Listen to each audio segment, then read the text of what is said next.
الصلاة والسلام عليك يا رسول الله. الصلاة والسلام عليك يا نبي الله. الصلاة والسلام عليك يا حبيب الله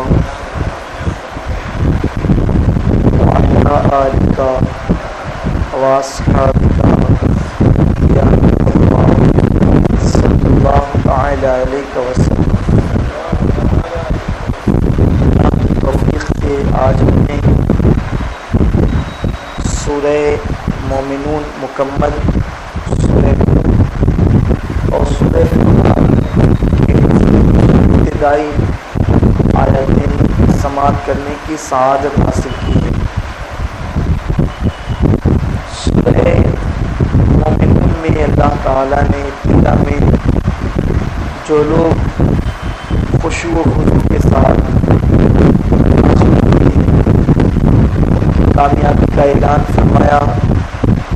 پھر جو لوگ زبان کی شرمگاہوں کی حفاظت کرتے ہیں، زبان سے خرافات نہیں بنتے، ان کی کامیابی کا اعلان کیا گیا. چونکہ آج ایسی شب ہے کہ دو موقع ایک ساتھ آتے ہیں.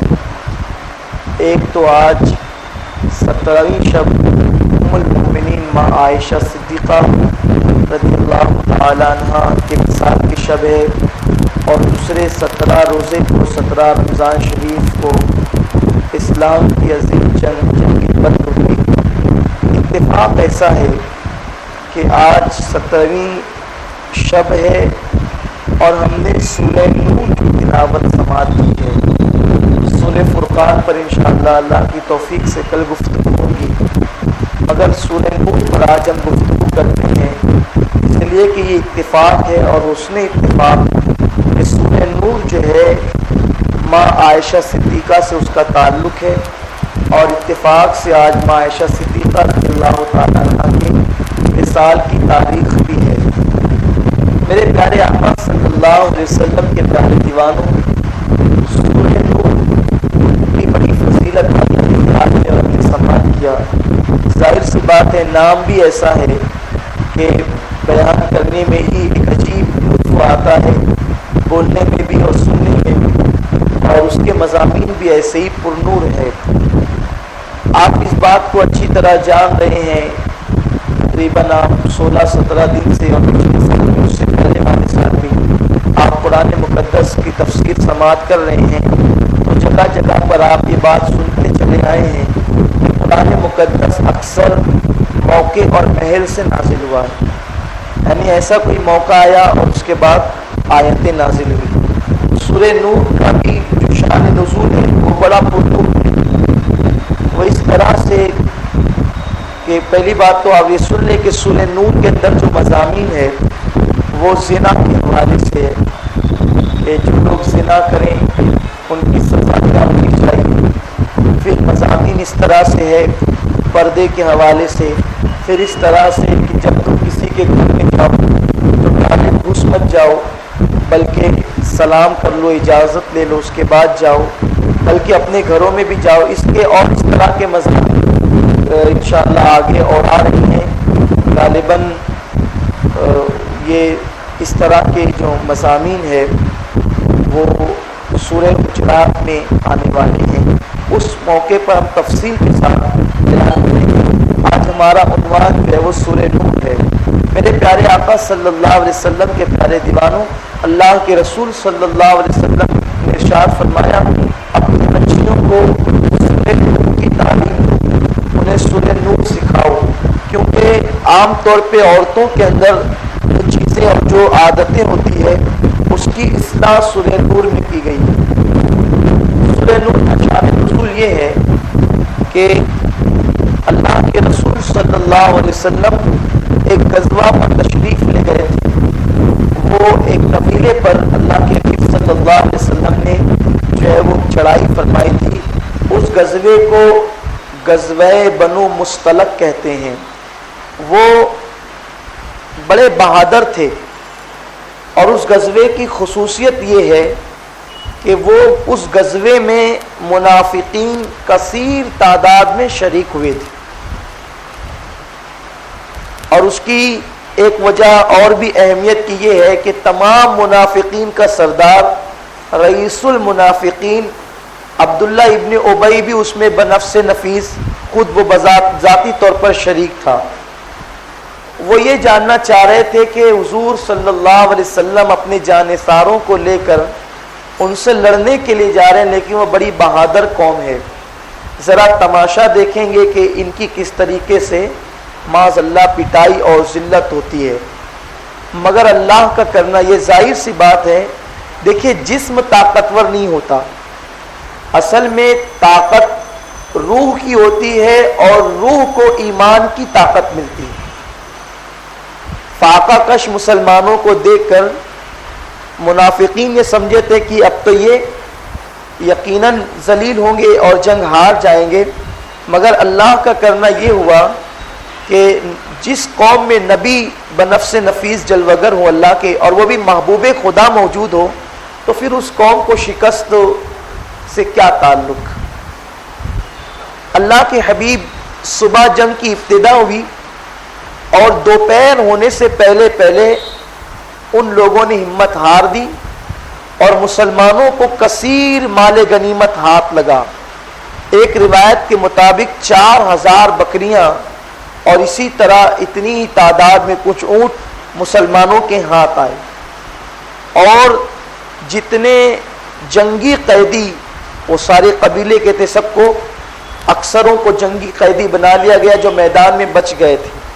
مگر اس میں ایک بات اور بھی بہت مسلمانوں کے لیے خوشی کی تھی، ایک تو یہ کہ آدھے دن میں انہوں نے معرکہ سر کر لیا تھا، مال غنیمت بھی خوب ہاتھ آیا تھا، اور جو اس قبیلے کا سردار تھا وہ حضور صلی اللہ علیہ وسلم کے حسن سے اور حسن اخلاق سے اتنا متاثر ہوا کہ اس نے اپنی بیٹی جن کا نام جویریہ تھا وہ حضور کے نکاح میں دے دی۔ اس طرح سے ایک ام المومنین کا اضافہ اور ہوا، اور جناب جویریہ ایمان لے آئی تو اب مسلمانوں کی خوشی کی انتہا نہ رہی۔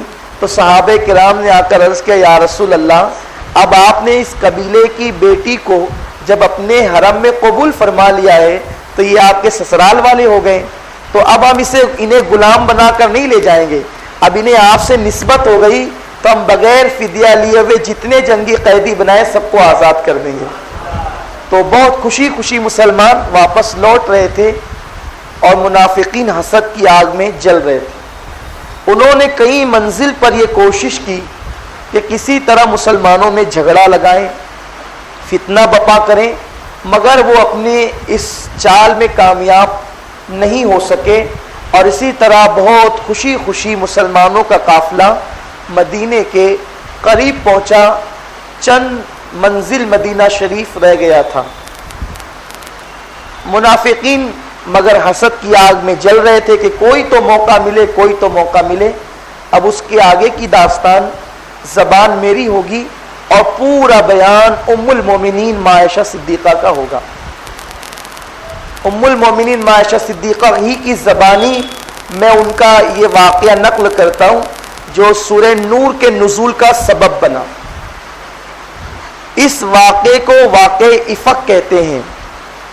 افق کہتے ہیں جو جھوٹ کی حد ہوتی ہے نا، حد، جسے ہم اپنی زبان میں سفید جھوٹ بھی کہہ سکتے ہیں۔ تو یعنی کہ بالکل کہیں جھوٹ بولنے کی گنجائش نہ ہو اور وہاں انسان جھوٹ کی حد کر دے، یعنی جہاں چونٹی کے پیر کے برابر جھوٹ نہ بولا جا سکتا ہو ایسی گنجائش نہ، اور آدمی وہاں پر ہاتھی کی طرح جھوٹ بول دے، تو اسے افق کہتے ہیں۔ بہت میں نے اس کو عربی کے اس افق کو میں نے آپ کے محلے کی زبان میں سمجھانے کی کوشش کی ہے، اور فقیر کی یہی کوشش ہوتی ہے کہ اگر میں آپ کے سامنے بہت زیادہ دقیق و ثقیل اردو بولوں تو شاید آپ یہاں سے اٹھ کر چلے جائیں اور کہیں کہ ابھی تو ہم نے تراویح پڑھ لی اور ابھی دوسری تراویح انہوں نے کہاں شروع کر دی۔ تو اس لیے ہم چاہتے ہیں کہ آپ کو آپ کے محلے کی زبان میں باتیں سمجھائیں، کیونکہ بہترین کلام وہی ہے جو جسے سمجھایا جا رہا اسے سمجھ میں آ جائے. تو افق کا معنی ہوا سفید جھوٹ, اور یعنی بالکل بڑا بہتان, بہت بڑا جھوٹ. تو اس واقعے کو واقع افق کہتے ہیں. ام المومنین ماں عائشہ صدیقہ رضی اللہ تعالیٰ عنہ فرماتی ہیں, جس کا ماں عائشہ صدیقہ کے جو بیانات ہیں اس کے حوالے سے اس کو مکمل جمع کیا ہے ضیاء الامت علامہ پیر کرم شاہ ازہری نے. انہی کے اقتباسات اور مزید کچھ تفاسیر سے اضافہ کر کے میں آپ کی خدمت میں پیش کر رہا ہوں.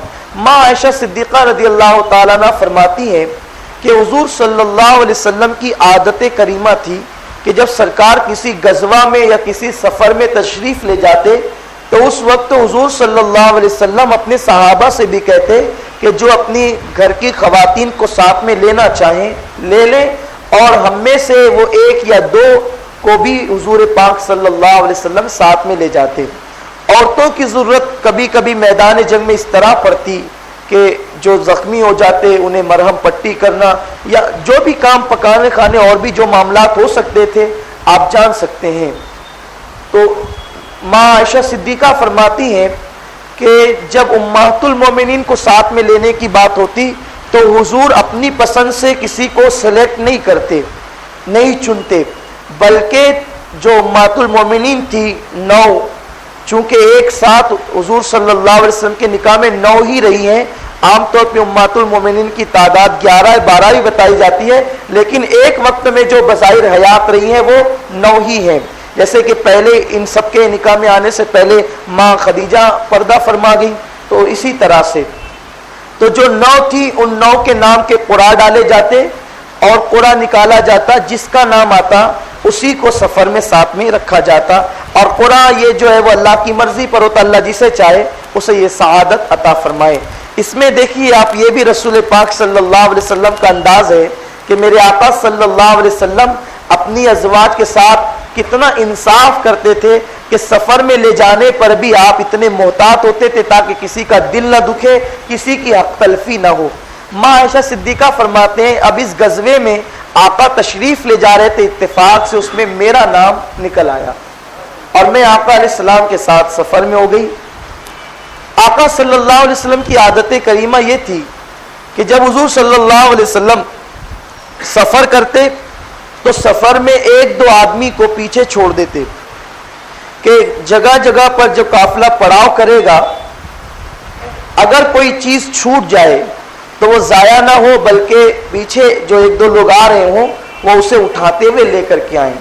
تو ماں عائشہ صدیقہ فرماتی ہے جب اس غزوے سے ہم لوگ بہت خوشی خوشی واپس آ رہے تھے, جویریہ بھی ساتھ میں تھی اور خواتین بھی اور تھی, تو خواتین کے لیے یہ انتظام ہوتا تھا کہ چند مزدوروں کو, چند غلاموں کو خواتین کے ساتھ کر دیا جاتا اور خواتین کو ہودج میں بٹھایا جاتا اور ہودج کو اونٹ پر رکھا جاتا. تو یہ اتارنے اور چڑھانے کی ذمہ داری اکثر غلاموں کے ذمے پر ہوتی جو ایسا کرتے. اب مگر عورتیں چونکہ پیچھے ہوتی قافلے کے اور پردے کا مکمل طور پر جب پردے کے احکامات آ گئے تھے تو اس کا نظم ہوتا. ظاہر سی بات ہے رسول پاک جن پر قرآن نازل ہو رہا, اگر وہ نہ کونین دنیا کو بتائیں گے تو کون بتائے گا؟ تو ہر چیز میرے سرکار نے عمل کر کے بتایا. تو ماں عائشہ صدیقہ فرماتے بھی مدینہ چند منزل پر تھا کہ قافلہ رکا رات میں قیام کرنے کے لیے, چونکہ حضور صلی اللہ علیہ وسلم کی عادت کریمہ یہ بھی تھی کہ اگر رات ہو جاتی اور مدینہ شریف چند منزل پر بھی رہ جاتا, یعنی تھوڑے سے سفر میں اگر مدینہ شریف پہنچ جائیں گے تو حضور صلی اللہ علیہ وسلم رات کے وقت مدینہ شریف نہیں پہنچتے بلکہ کسی منزل پر قیام فرماتے اور صبح کے وقت میرے سرکار مدینہ شریف میں آتے. اس کی کئی وجوہات, اس میں سے ایک اہم وجہ یہ بھی تھی کہ اگر ہم لوگ آدھی رات یا رات گزرنے کے بعد مدینہ شریف میں قدم رکھیں گے تو لوگوں کی نیند خراب ہوگی, تو میرے سرکار کسی کی نیند کو خراب کرنا گوارا نہیں کرتے. مدینہ شریف کے باہر آپ کھلے میدان میں رکنا گوارا فرما لیتے, مگر آپ لوگوں کی نیند میں خلل انداز مخل ہونا گوارا نہ فرماتے. حالانکہ لوگوں کو خوشی ہوتی اگر سرکار آتے تو, مگر یہ میرے سرکار کا انداز زندگی اور اخلاق ہے کہ کسی کی نیند بھی خراب نہ کی جائے. یہاں سے ان لوگوں کو سبق حاصل کرنا چاہیے جو اپنے گھروں میں زور زور سے ٹی وی اور ٹیپ بجاتے ہیں. اللہ کے حبیب صرف لوگوں کی نیند کا خیال کرتے ہوئے مدینہ شریف کے باہر قیام فرماتے کہ نیند میں خلل نہ آئے. اور یہاں حال یہ ہے کہ لوگ کوئی تلاوت کر رہا ہو, نماز پڑھ رہا ہو یا بیمار ہو, کچھ ہی ہو, انہیں بس اپنی سجائی دیتی ہے اور کسی کا خیال نہیں ہے, مگر اسلام وہ ہے جو رسول اللہ کی زندگی سے ہمیں مل رہا ہے. ماں عائشہ صدیقہ فرماتی ہیں کہ رات ہم نے قیام کیا اور ابھی اندھیرا کچھ باقی تھا, یعنی رات کچھ تھوڑی باقی تھی کہ اللہ کے حبیب نے قافلے کو چلنے کا حکم دے دیا. رات کے آخری پہر میں قضائے حاجت کے لیے جو ہے وہ اپنے ہودج سے, چونکہ ہودج نیچے پڑا ہوا تھا, اس سے نکل کر میں جو ہے وہ اپنی حاجت کے لیے گئی. اور جب میں واپس آئی تو اتفاق سے میں نے میرے ہاتھ پر میرا ہاتھ گیا جہاں میں ہاتھ پہنتی تھی گلے کی طرف, تو ہار میں نے نہیں پایا. اور اتفاق کی بات یہ تھی کہ ماں عائشہ کے لیے وہ ہار ہر اعتبار سے قیمتی تھا, جس میں سے ایک اعتبار سے وہ قیمتی اس طرح تھا کہ انہیں ان کی والدہ نے انہیں وداعی کے وقت دیا تھا. اکثر بچیوں کی اور عورتوں کی عادت ہوتی ہے کہ انہیں ودا کرتے وقت ماں باپ جو بھی تحفہ دیتے ہیں, مخصوص تحفہ, وہ اس کی بڑی قدر کرتی ہے, اور عرب میں اس کا بڑا رواج تھا. تو وداعی کا معاملہ تھا تو ان کو بڑا پیار تھا اس ہار سے. تو آپ نے سوچا کہ اگر میں حضور سے عرض کرتی ہوں تو آقا ناراض ہوں گے, اور حضور کی ناراضگی کا بڑا خیال کیا جاتا تھا, اور آقا ناراض ہوں گے. ایک تو شوہر تھے رسول پاک, اور پھر میرے سرکار علیہ السلام, چونکہ ماں عائشہ بھی امت میں ہے, اس اعتبار سے وہ نبی بھی تھے ماں عائشہ کے لیے جیسے اور لوگوں کے لیے نبی ہیں. تو حضرت عائشہ نے سوچا کہ میں حضور سے اجازت طلب کروں یا حضور کو مشقت میں ڈالوں, اس سے بہتر ہے کہ میں خود اپنے ہار کو تلاش کر لیتی ہوں. اور بغیر کسی کو اطلاع دیے ہوئے آپ اسی مقام پر گئی جہاں آپ حاجت کے لیے گئی تھی, اور وہاں آپ نے ہار تلاش کر لیا. لیکن ہار تلاش کرنے میں اتنا وقت گزر گیا کہ آپ کو خیال نہ رہا کہ قافلہ کوچ کی تیاری میں ہے. اور جب ہار مل گیا, میں عائشہ واپس آئی تو آپ نے دیکھا کہ قافلہ جا چکا تھا اور دور دور تک اس کی گرد بھی نظر نہیں آ رہی تھی. ماں عائشہ صدیقہ رضی اللہ تعالیٰ عنہ فرماتی ہے, میں نے سوچا کہ جب قافلے میں لوگ مجھے نہ دیکھیں گے تو میری تلاش میں وہ یہاں آئیں گے, تو میرے لیے مناسب یہی ہے کہ میں یہیں پر رک جاؤں. تو ماں عائشہ فرماتی ہے کہ میں ڈر بھی گئی تھی, کم عمر تھی, اور میں ڈر کی وجہ سے جو ہے وہ لیٹ گئی. مجھے بڑی ہیبت تھی, اکیلے جنگل میں تنہا ہوں اور کوئی نہیں ہے. مگر ماں عائشہ فرماتی ہے کہ ہودج اٹھانے والے جو غلام تھے انہیں میرے بیٹھنے اور نہ بیٹھنے کا احساس نہیں ہوتا تھا.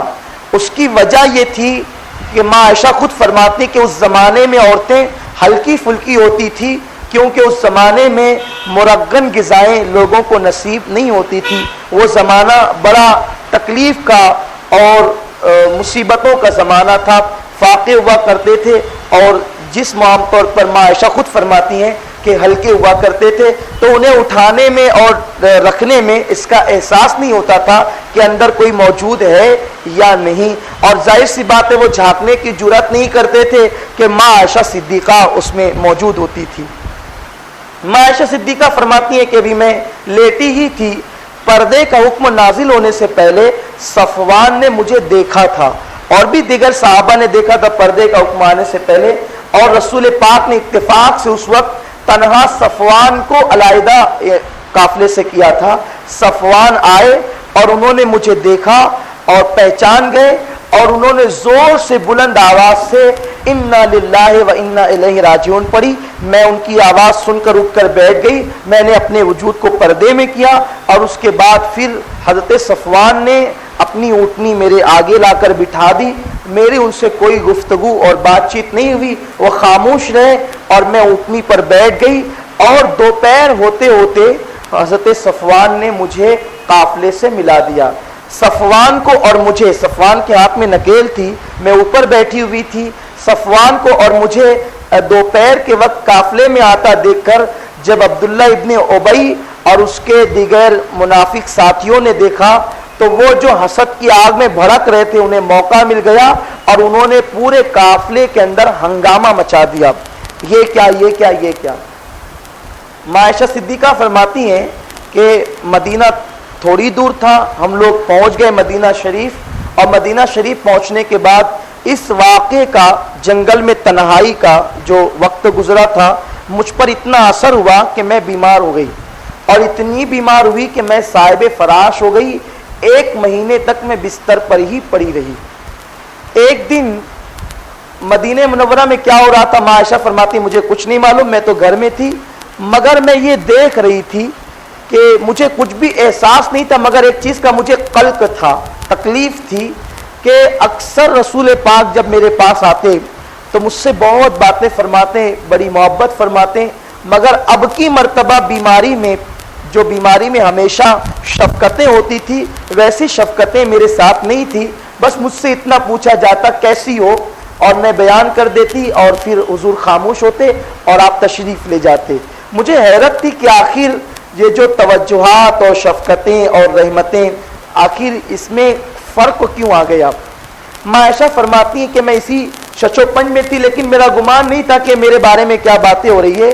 میری پھوفی یعنی حضرت ابوبکر صدیق کی خالہ زاد بہن، جو ماں عائشہ صدیقہ کے قریبی بھی تھی اور وہ ان کی خدمت میں بھی رہا کرتی تھی، ان کا نام تھا ام مستاح۔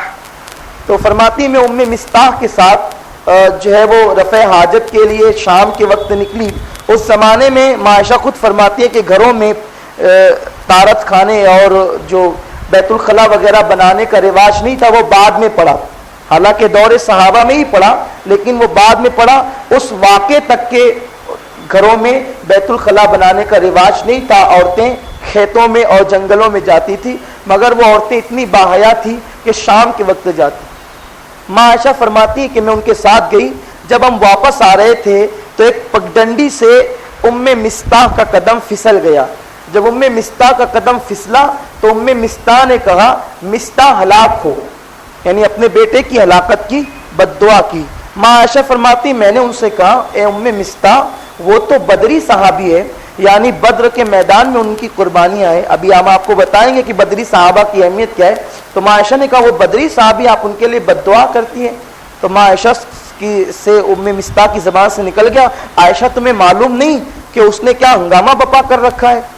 تو کہا کیا انہوں نے بپا کر رکھا ہے؟ کہا منافقین نے جو تم پر زنا کا الزام لگایا ہے، اس میں اس پروپیگنڈے میں وہ بھی شامل ہو گیا ہے، یعنی کہ اس پر بھی اس کا اثر ہو گیا ہے۔ اس پروپیگنڈے کا اتنا خطرناک اثر ہوا کہ چند صحیح العقیدہ مسلمان بھی اس کے دام فریب میں آ گئے۔ ماں عائشہ صدیقہ فرماتی ہیں جب مجھے یہ بات پتا چلی کہ مجھ پر اتنا بڑا الزام لوگوں نے لگایا اور پورے مدینے میں اس کے حوالے سے گفتگو اور چرچے اور باتیں ہو رہی ہے، تو اب میری تکلیف کی انتہا نہ رہی۔ میری آنکھ میں تو آنسو نہیں تھمتے تھے، بس آنسوؤں کا ایک سیل روا تھا جو نکل رہا تھا۔ میں گھر آئی، حضور نے میرے گھر تشریف لائے، اب مجھے پتا چل گیا تھا کہ یہ شفقتیں کم کیوں ہوئی، کس وجہ سے ہوئی ہیں۔ تو جب حضور نے میرا حال پوچھا کیسی ہو، تو بجائے میں نے حال بیان کرنے کے، میں نے کہا کہ مجھے اپنی ماں کے یہاں جانے کی اجازت دی جائے، میری طبیعت زیادہ خراب ہوتی جا رہی ہے، میں یہاں اب نہیں رکوں گی، آپ اجازت دیں تو میں اپنی ماں کے یہاں چلی جاؤں۔ حضور نے اجازت دے دی۔ ماں عائشہ فرماتی میں اپنی ماں کے یہاں گئی اور میں نے اپنی والدہ اور اپنے والد ابو بکر سے کہا کہ میرے بارے میں کیا باتیں ہو رہی ہیں۔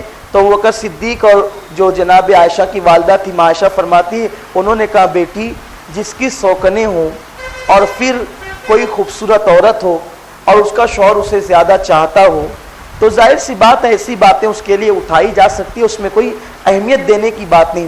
ماں عائشہ کہتی میں تو روتی تھی اور روتی ہی تھی، میرا صبح سے شام روتے ہوئے گزری، شام سے صبح روتے ہوئے گزری۔ اس درمیان میں حضور صلی اللہ علیہ وسلم تشریف بھی لائے اور آقا نے حال بھی پوچھا، مگر میں نے حضور کو کوئی جواب نہیں دیا، بلکہ پھر حضور صلی اللہ علیہ وسلم ایک دن تشریف لائے۔ تشریف لانے کے بعد حضور نے پوچھا عائشہ یہ بتاؤ کہ معاملہ صحیح کیا ہے؟ جب تمہیں سب پتہ ہی چل گیا کہ تمہارے بارے میں کیا باتیں ہو رہی، تو یہ بتاؤ کہ بات صحیح کیا ہے؟ ماں عائشہ صدیقہ رضی اللہ تعالیٰ عنہا نے اپنی والدہ سے کہا کہ میری طرف سے آپ جواب دیں۔ تو والدہ نے کہا وہ ہمارے نبی ہیں اور ہم ان کی بارگاہ میں مداخلت نہیں کر سکتے، سوال تم سے کیا گیا، جواب تم ہی دو۔ پھر ابوبکر صدیق سے میں نے کہا ابا جان آپ میری طرف سے جواب دیں۔ تو صدیق اکبر نے کہا بیٹی میں یہ کام نہیں کر سکتا، وہ ہمارے رسول ہیں، ان کا ادب ہی ہم کر سکتے ہیں، ہم کوئی جواب نہیں دے سکتے۔ پھر ماں عائشہ صدیقہ کہتی ہے کہ دیکھیے آپ سب لوگ، اگر میں ایسی بات کہوں جو میں نے نہیں کیا ہے اور میں اس سے پاک ہوں، اللہ جانتا ہے، میرا رب جانتا ہے کہ میں اس سے پاک ہوں، مگر تم لوگ میری بات کو نہیں مانو گے، اور ایسی بات جو میں نے نہیں کی ہے اگر میں وہ کہہ دوں تو تم مان جاؤ گے، اور ظاہر سی بات ہے جو کام میں نے نہیں کیا ہے میں وہ کیوں کہوں، میں اس کو اپنے اوپر کیوں لوں خواہ، اور جب میں نے نہیں کیا ہے اور آپ میری بات کو نہیں مانو گے تو میں آپ لوگوں سے کوئی کلام نہیں کرتی، میں تو وہی کہوں گی جو تکلیف کے وقت جناب یعقوب علیہ السلام نے کہا تھا۔ ماں عائشہ فرماتی میری عمر چھوٹی تھی، تقریباً 12-15 یا زیادہ سے زیادہ 16 سال کی عمر رہی ہوگی، میں نے زیادہ قرآن بھی نہیں پڑھا تھا چونکہ ابھی قرآن نازل ہی ہو رہا تھا، مجھے قرآن کا اتنا علم بھی نہیں تھا، مگر اس وقت میں نے کہا تھا میں یعقوب علیہ السلام کی گفتگو ہی کہوں گی، فَصَبْرٌ جَمِيلٌ وَاللَّهُ مُسْتَعَانُ عَلَى مَا تَصِفُونَ، کہ میرے لیے تو صبر ہی اچھا ہے اور میرا مددگار میرا پروردگار ہے، وہ سارے حالات کو جانتا ہے، واقف ہے، باخبر ہے۔ اور پھر ماں عائشہ کہتی ہے میں نے حضور سے کہہ دیا کہ انشاءاللہ میرا رب آپ کو ضرور بتا دے گا کہ میں پاک دامن ہوں۔ اب یہاں ایک سوال پیدا ہوتا ہے کہ کوئی کہہ سکتا ہے کہ یہ سنی حضور کے علم غیب کی رٹ لگاتے ہیں، تو اگر حضور کو علم غیب ہوتا تو حضور جو ہے وہ کہہ دیتے کہ عائشہ پاک دامن ہے۔ ہم کہتے ہیں اس سے بھی حضور کا علم غیب ثابت ہوتا ہے، کیونکہ جب صحابہ کے درمیان میرے آقا سے جو گفتگو ہوئی تو حضور صلی اللہ علیہ وسلم نے زید بن حارثہ سے پوچھا، یہ بھی روایت ماں عائشہ صدیقہ ہی کی ہے، تو جناب زید بن حارثہ سے جب حضور نے پوچھا کہ تم اس معاملے میں کیا کہتے ہو، چونکہ وہ حضور کے بہت قریبی تھے، حضور کے غلام تھے، حتیٰ کہ حضور نے انہیں بیٹا مانا تھا۔ کسی زمانے میں لوگ انہیں زید بن محمد کہتے تھے، مگر بعد میں انہیں منع کر دیا گیا کہ کسی کے نام کو کسی دوسرے کے نام سے نسبت نہیں جوڑی جا سکتی، جو حقیقی باپ ہے اسی کے نام سے پکارا جائے۔ تو جناب زید نے کہا، ماں عائشہ کہتی جناب زید نے کہا یا رسول اللہ میں آپ کے اہل و عیال کے بارے میں خیر ہی جانتا ہوں، نبی کے گھر والوں کے قریب برائی نہیں آ سکتی۔ پھر حضرت علی سے پوچھا تو حضرت علی نے فرمایا عرض کیا یا رسول اللہ آپ کے پاس تو اچھی سے اچھی بیویاں موجود ہیں، آپ ایک کام کریں، جو عائشہ کی کنیز ہے بریرہ آپ اسے بلا کر پوچھ لیں، اگر ایسی کوئی مشکوک بات ہو تو بریرہ بتا دے گی آپ کو۔ بریرہ کو بلایا گیا، جناب بریرہ کو، بریرہ آئی تو میرے آقا نے پوچھا بریرہ سچ سچ بتاؤ کیا معاملہ ہے؟ بریرہ نے کہا یا رسول اللہ میں عائشہ کو ہر اعتبار سے کلیئر جانتی ہوں، لیکن اس میں ایک عیب ہے، وہ عیب یہ ہے کہ وہ چھوٹی عمر کی ہے تو وہ آٹا گونتی ہے، اور آٹا گوننے کے بعد کم عمری کی وجہ سے وہ اپنی گڑیا سے کھیلنے لگتی ہے، اور کھیلتے کھیلتے وہ سو جاتی ہے، اور سو جاتی ہے تو بکری آ کر آٹا کھا جاتی ہے، بس اس میں یہی عیب ہے، اس کے علاوہ اور کوئی عیب میں نے نہیں دیکھا۔ تو جناب بریرہ کو کسی نے ڈانٹا، سچ سچ بتا کیا ہے؟ جناب بریرہ نے کہا میں اس کے علاوہ جانتی ہوں نہیں تو میں کیا بتاؤں گی، میں تو اسے پاک دامن ہی جانتی ہوں، میں نے جو جانتی تھی عیب میں نے وہ بتا دیا۔ جناب عمر فاروق سے پوچھا عمر یہ بتاؤ کیا معاملہ؟ عمر کہتے ہیں یا رسول اللہ بھلا ایک مرتبہ آپ کے نالین سے گندگی لگ گئی تو اللہ تبارک و تعالیٰ نے فرمایا محبوب جس نالین میں گندگی لگ گئی اسے اتار دیں۔ جب آپ کے نالین میں لگی ہوئی گندگی کو اللہ تعالیٰ گوارا نہیں فرماتا تو آپ کی بیوی میں لگی ہوئی گندگی کو اللہ کیسے گوارا فرما سکتا ہے؟ اگر معاملہ ایسا کچھ ہوتا تو ظاہر سی بات ہے آپ کے لیے حکم آ جاتا کہ آپ عائشہ کو الگ کر دیں۔ میرے آقا علیہ الصلوۃ والتسلیم سے سب نے عرض کیا حضور آپ اس معاملے میں کیا کہتے ہیں؟ میرے سرکار فرماتے ہیں میں اپنے اہل و عیال کے معاملے میں خیر کے سوا کچھ اور نہیں جانتا۔ اور صحابیات جو تھی وہ بھی آپس میں گفتگو کرتی تھی تو یہ کہتی تھی، حضرت ابو ایوب انصاری کی بیوی کی بھی روایت میں پیش کر دوں، اور اس کے بعد چونکہ واقعہ بہت اہم ہے، ابھی ہم آپ کے سامنے ایک اہم بات پیش کرنے والے ہیں تاکہ آپ کو اس کا پتہ چلے۔ ابو ایوب انصاری اور ان کی بیوی میں گفتگو ہوئی کہ یہ جو مدینے میں ہوا اڑ رہی ہے کہ صحیح کیا ہے؟ تو ابو ایوب انصاری کی بیوی نے کہا مجھے یہ بتاؤ ابو ایوب، صفوان تم سے بہت افضل ہے، اگر صفوان کی جگہ تم رہتے عائشہ کو لانے میں تو کیا تم ایسی حرکت کرتے؟ تو جناب ایوب انصاری کا اللہ کی پناہ میں کبھی یہ سوچ بھی نہیں سکتا. تو کہا جب تم یہ حرکت نہیں کر سکتے تو ماں عائشہ کے ساتھ صفوان ایسی حرکت کیسے کر سکتے، جبکہ صفوان تو آپ سے یقیناً افضل ہے. اور پھر ابو ایوب انصاری کی بیوی نے کہا ابو ایوب یہ بتاؤ اگر عائشہ کی جگہ میں حضور کے نکاح میں ہوتی تو کیا میں ایسا کرتی؟ اتنا اچھا شوہر ہونے کے بعد کوئی ایسا کرتا؟ تو حضرت ابو ایوب انصاری نے کہا نہیں تم ایسا نہیں کر سکتی تھی. کہا جب میں ادنا ہو کر ایسا نہیں کر سکتی تو عائشہ ہم سے تو بہت اعلیٰ ہے، وہ ایسا کیوں کر سکتی ہے؟ یعنی صحابہ اکثر مطمئن تھے، بہت کم مسلمان تھے جو منافقین کے پروپیگنڈے کا شکار ہو گئے تھے، انہیں انگلیوں پہ گنا جا سکتا ہے. اب ادھر جو لوگ کہتے ہیں کہ حضور صلی اللہ علیہ وسلم نے کیوں نہ کہہ دیا، اگر حضور صلی اللہ علیہ وسلم خود کہہ دیتے کہ عائشہ پاک دامن ہے تو آج کے دور کے کچھ مفتی کہتے ہیں کہ یہ وہ حدیث تو ضعیف ہے نا، وہ حدیث تو جس میں حضور نے پاک دامنی کا اعلان کیا وہ تو ضعیف ہے. اور اس دور کے منافقین کہتے لو اپنی بیوی کی بات آئی ہے تو صفائی پیش کر دی اور معاملہ رفع دفع کر دیا، سب کے لیے تو کوڑے لگوائے اور سنسار کروایا اور اپنی بیوی کے عیب پہ پردہ. یہ باتیں آ سکتی تھی، حضور جانتے تھے کہ میرا رب خود فیصلہ فرمائے گا. اور ماں عائشہ صدیقہ فرماتی ہیں مجھے یقین تھا کہ میرا رب اللہ عز و جل جو میرا رب ہے وہ اپنے محبوب کو ضرور بتائے گا کہ میں پاک دامن ہوں. مگر ماں عائشہ فرماتی تھی مجھے یہ یقین نہیں تھا یا مجھے یہ معلوم نہیں تھا یا مجھے یہ امید نہیں تھی کہ میری برات میں قرآن نازل ہوگا. میں سوچتی تھی کہ بس وہی آئے گی اور بتا دیا جائے گا اور معاملہ ختم ہو جائے گا. ابھی حضور آ کر بیٹھے تھے اور میں نے کہا فصبر جمیل واللہ مستعان علی ما تصفون، میں نے یہ کہا اور میں حضور کی طرف پیٹ کر کے اور میرے امی ابا کی طرف پیٹ کر کے چہرہ دیوار کی طرف کر کے لیٹ گئی. اب بھی میں رو ہی رہی تھی کہ اچانک سب نے حضور کے وجود ناس پر وحی کے نزول کے آثار دیکھے. جب حضور پاک صلی اللہ علیہ وسلم پہ وحی نازل ہوتی تھی تو سردی کے موسم میں بھی آقا علیہ الصلوۃ والتسلیم کے وجود ناس سے موتی کے قطروں کی طرح جو ہے وہ موتی کی طرح جو ہے وہ پسینے کے قطرے ٹپکتے تھے. اور پسینے کے وہ خوشبودار قطرے جب موتی کی طرح ٹپکتے اور آقا علیہ السلام کی حالت متغیر ہو جاتی تو صحابہ سمجھ جاتے وہی نازل ہو رہی ہے. جب وہی کے نزول کے آثار نازل ہوئے ظاہر ہوئے تو اب ہم لوگ جو ہے وہ چوکنا ہو گئے کہ یقیناً وہی نازل ہو رہی ہے.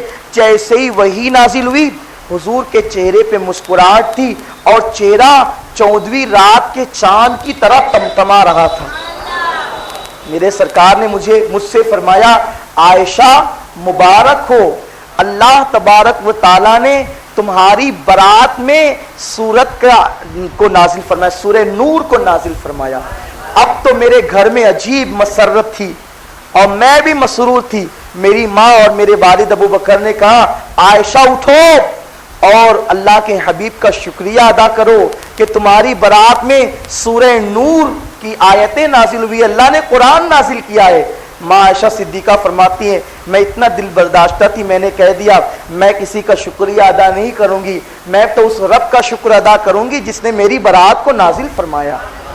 اگر حضور صلی اللہ علیہ وسلم جو ہے وہ ماں عائشہ کی برات ظاہر کر دیتے تو وہ یا تو بخاری کی زینت بن جاتی یا مسلم کی زینت بن جاتی یا ترمذی میں لکھ دیا جاتا یا ابن ماجہ میں سجا دیا جاتا یا نسائی کے اوراق پر وہ جگمگاتی رہتی. مگر میرے سرکار خاموش رہے اللہ کی مرضی پر تو اللہ نے قرآن میں نازل فرمایا ہر سال تراویح میں قرآن پڑھا جائے گا اور ماں عائشہ کی برات کا اعلان کیا جائے گا اور عائشہ کی عظمتوں کو چار چاند لگتے رہیں گے. مگر آپ کو میں بتاؤں ایک افسوسناک بات کہ ماں عائشہ کی برات میں جب قرآن کی آیت نازل ہو گئی تو سب چپ بیٹھ گئے. جو مسلمان غلط پروپیگنڈے کا شکار تھے ان پر بھی حد لگائی گئی، حکم ہوا حد لگاؤ. اور رئیس المنافقین جو تھا عبداللہ بن ابی کو ایسے ہی جلتا ہوا چھوڑ دیا گیا کہ یہ جلتا رہے، اسے سزا بھی نہیں دینی ہے، یہ حسد کی آگ میں جلتا رہے. اور پھر اس کے بعد منافقین بھی چپ ہو گئے چونکہ قرآن آ چکا تھا. مگر اس زمانے میں بھی لوگ ماں عائشہ کے حوالے سے وہ بات کہتے ہیں جو منافقین کہتے تھے قرآن کے نزول سے پہلے. اس فرقے کو ہم اور آپ شیعہ اور رافضی فرقے کے نام سے جانتے ہیں. وہ حضرت عائشہ سے حسد اور جلن کرتے ہیں اس وجہ سے کہ جناب امیر معاویہ نے حضرت علی سے جو عثمان غنی کے قاتلوں کے حوالے سے مطالبہ کیا تھا اس میں ماں عائشہ بھی شریک تھی، تو اس وجہ سے تو وہ امیر معاویہ کو معاذ اللہ کافر کہتے ہیں اور حضرت عائشہ صدیقہ کو زانیہ اور پتہ نہیں کیسے کیسی گالیوں سے یاد کرتے ہیں. بتاؤ قرآن کے نزول کے بعد جب قرآن جن کی پاکی کا اعلان کرے اور پھر اس کے باوجود وہ تہمت لگائے تو وہ شیعہ اور رافضی کا اس لائق ہیں کہ معاذ اللہ ہم ان کی صحبت میں بیٹھیں اور انہیں مسلمان جانیں اور ان کے پاس اٹھے بیٹھے ان کے ساتھ ہاتھ ملائے کھائیں پئیں. یاد رکھیے لوگ کہتے ہیں کہ شیعہ اہل بیت سے کتنی محبت کرتے ہیں، وہ ظالم اہل بیت سے محبت کیا کریں گے. آپ کو حیرت ہوگی وہ سوائے امام حسین کے نعرے کے اور کوئی نعرہ نہیں لگاتے، امام حسن کو وہ نہیں چاہتے. آپ کو حیرت ہوگی ہم شیعوں کی کتاب حوالے سے بتا سکتے ہیں آپ کو کہ شیعہ حضرت علی کی وہ بیٹی جو حضرت عمر کے نکاح میں تھی ان کو بھی گالی دیتے ہیں.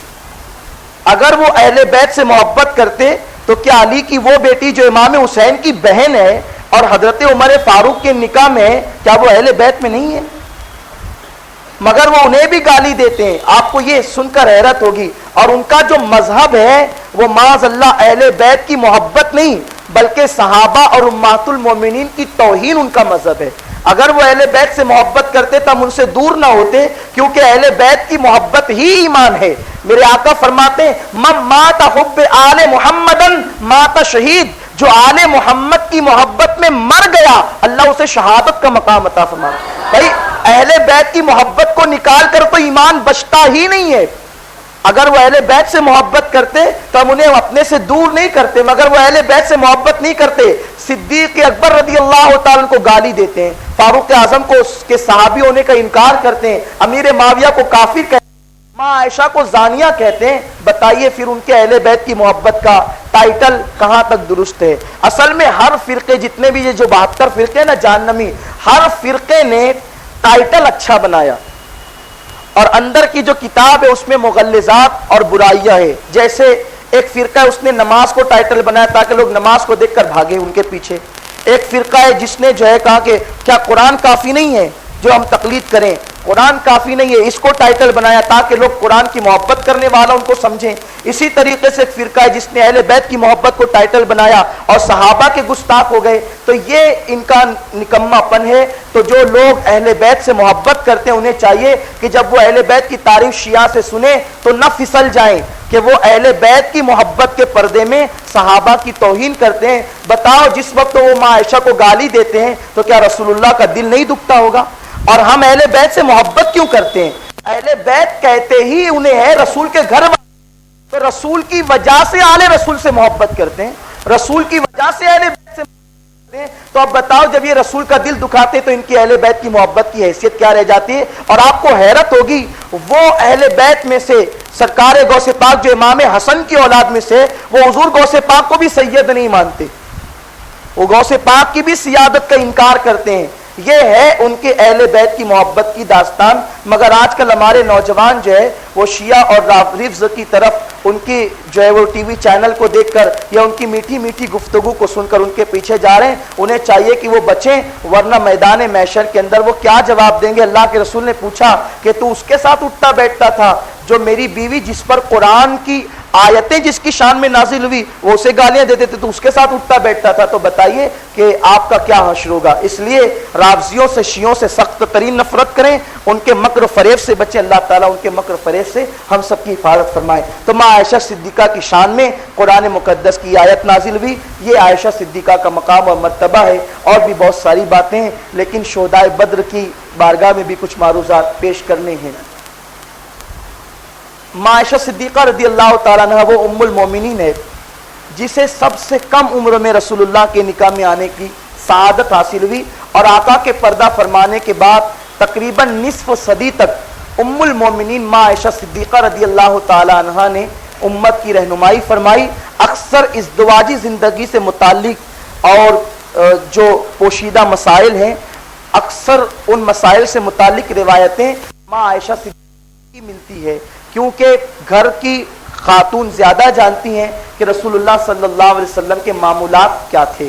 اسی لیے اللہ تعالیٰ نے اپنے حبیب کو حکم دیا تھا کہ آپ زیادہ عورتوں سے نکاح کریں، تاکہ صحابہ کرام آپ کی زندگی کو نقل کرتے ہیں، بیان کرتے ہیں، تو امہات المومنین جو تمام مومنین کی مائیں ہوں وہ بھی آپ کی گھریلو زندگی کو بیان کرے، تاکہ گھریلو زندگی میں بھی لوگ آپ کی سنت پر عمل کر سکیں۔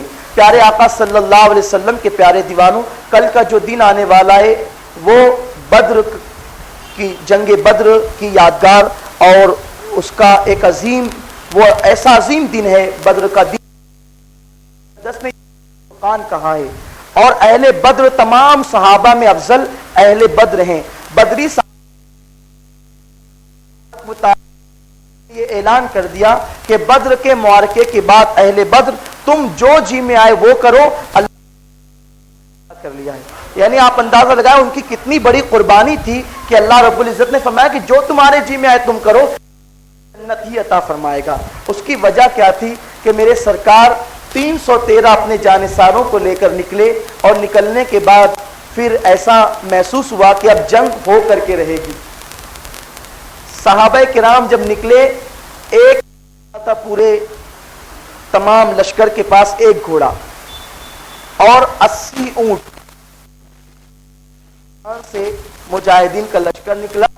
اکثر کے پاس تلواریں بھی نہیں تھی، ٹوٹی ہوئے کمانیں تھی، تلواریں تھی، اور اکثر خالی ہاتھ تھے۔ جب وہ مدینے سے قافلہ نکلتا ہے تو میرے سرکار صلی اللہ علیہ وسلم نے ایک اونٹ پر 3 صحابہ کو مقرر فرمایا، پر بھی 3 لوگوں کو نامزد کیا، ایک تو رسول پاک خود، ایک علی اور ایک مرصد ابن ابی مرصد۔ اتنے فاصلے تک کے سواری پر ایک آدمی بیٹھے گا، 2 پیدل چلیں گے، پھر دوسرا بیٹھے گا، پھر 2 پیدل چلیں گے، پھر تیسرا بیٹھے گا، پھر جب میرے سرکار آگے بڑھے، چند منزل پہنچے اور سواریوں میں جو ہے وہ تبدیلی ہونے لگی، یعنی اتر کر کے چل رہے تھے وہ بیٹھنے لگے تو حضور بھی اترنے لگے، تو حضرت علی مرصد نے عرض کیا، حضور ہمارے ماں باپ آپ پہ قربان، ہم اپنی باری بھی حضور کو پیش کرتے ہیں، یا رسول بیٹھے رہے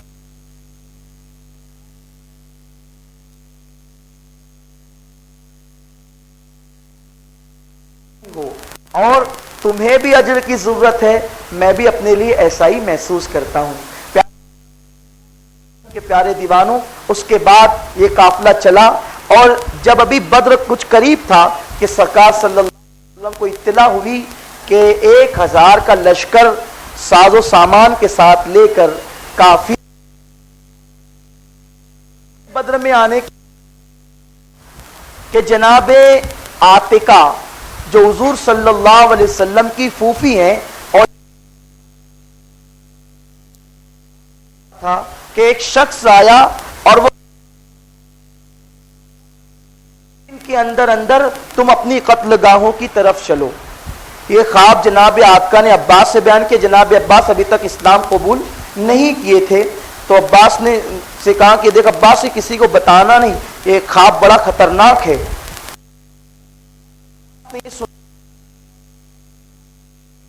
مگر مجھے اس پر بڑی تشویش ہے کہ موت لوگوں کو بلا رہی ہے۔ عباس ابھی راستے میں چل رہے تھے، اور عتبہ جو تھا وہ بڑا معزز مانا جاتا تھا۔ جناب عباس نے، اور وہ بڑا قریبی دوست بھی تھا، عتبہ کو بتا دیا۔ عتبہ نے اپنے باپ کو اس طرح سے یہ خواب پورے مکے میں چرچا ہو گیا اس کا۔ ابو جہل نے تمہارے یہاں نبی دلوں کو چین نہیں ملا، تو پہنچی تو عاتقہ جناب عباس پر گرم ہو گئی کہ تم لوگ بظاہر مجبور کر کے مکے سے باہر خاموش بیٹھے رہے، عورتیں ہو کیا ہو تم لوگ، اور اب تمہارے گھر کی عورتوں پہ وہ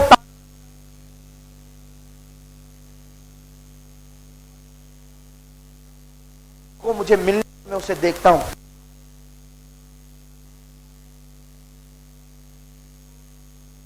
وہاں پر بیٹھا ہوا تھا، اچانک وہ اٹھ کر بھاگنے لگا. جناب اب پیچھے بھاگے تو کیا دیکھا کہ ایک شخص کان کاٹ ڈالے. ابو سفیان لے کر اس پر محمد اور ان کے صحابہ حملہ کرنے کے لیے دوڑے تو نکلو. اب خواب تو سچا ہو گیا. تو اس انہوں نے تیار تاکہ جو نہیں جانا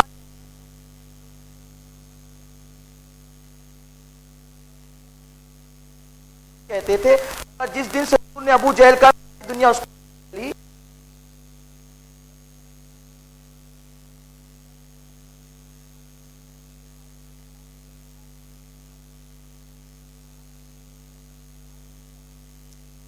میں ممانعت ہی آئی تھی. تو اس نے کہا بھائی میں نہیں جاؤں گا. تو پھر یہ ہوا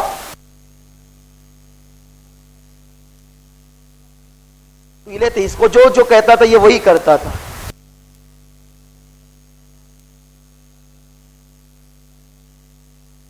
دھنی لے کر کے جا اور جانے کے بعد کہنا لیجئے محترمہ دھنی لیجئے، کیونکہ آپ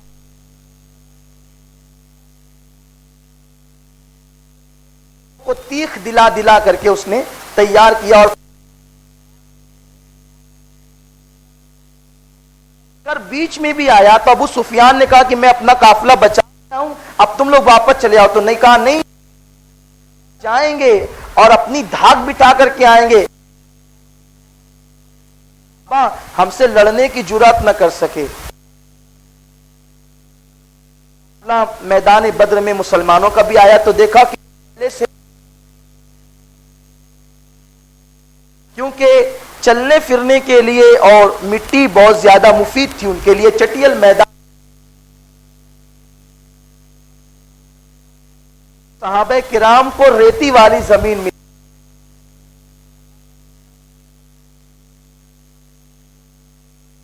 نے ابھی بدر چند منزل پر تھا، میں روایت بیان کرنے جا رہا تھا، میں ادھر گیا تو میرے ذہن وہی رسول پر آتی ہو اور وہی آنے کے باوجود تو آپ اندازہ لگا سکتے ہیں مشورے میں کتنی برکت. اور پھر ایمان افروز تقریر کی فاروق اعظم آپ وہاں لے چلیں کے کنارے پر چلنے کے لیے تیار، آج سمندر میں ہمیں لے رسول اللہ ہم جان کی پرواہ کیے لگا دیں گے.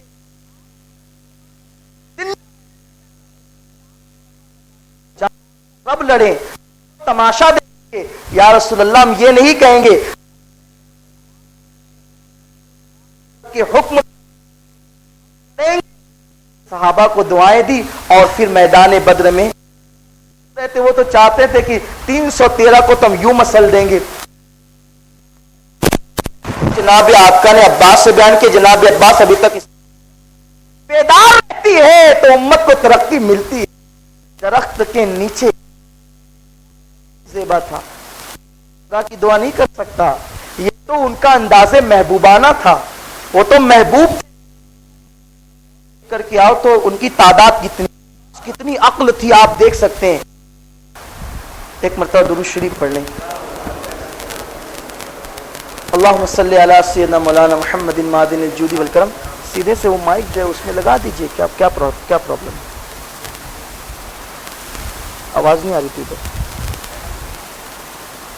اللہم صلی علی سیدنا محمد معدن الجود والکرم والہ الکرام اجمعین صلاۃ و سلام علیہ. میں بہت طویل داستان ہے اور یہ ان باتوں کا کے لیے ضروری ہے چونکہ ماہ رمضان شریف ہونے کی اس طرح کے جلسے نہیں ہو پاتے ہیں، مگر یہ اللہ کا فضل ہے کہ اللہ رب محفل سجانے کی توفیق عطا فرماتا. اور میں آئے تو آنے کے بعد نے ابو جہل سے کہا کہ ابو جہل انہوں نے خیمے میں کوئی فوج نہیں چھپائی ہے، جو کچھ ہے وہ ہے.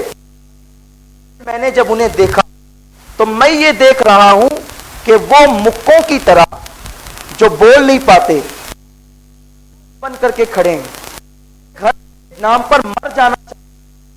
ابو جہل جو قوم مرنے کے لیے آئی، اتنی رات کے بعد تم جو چاہو کرو.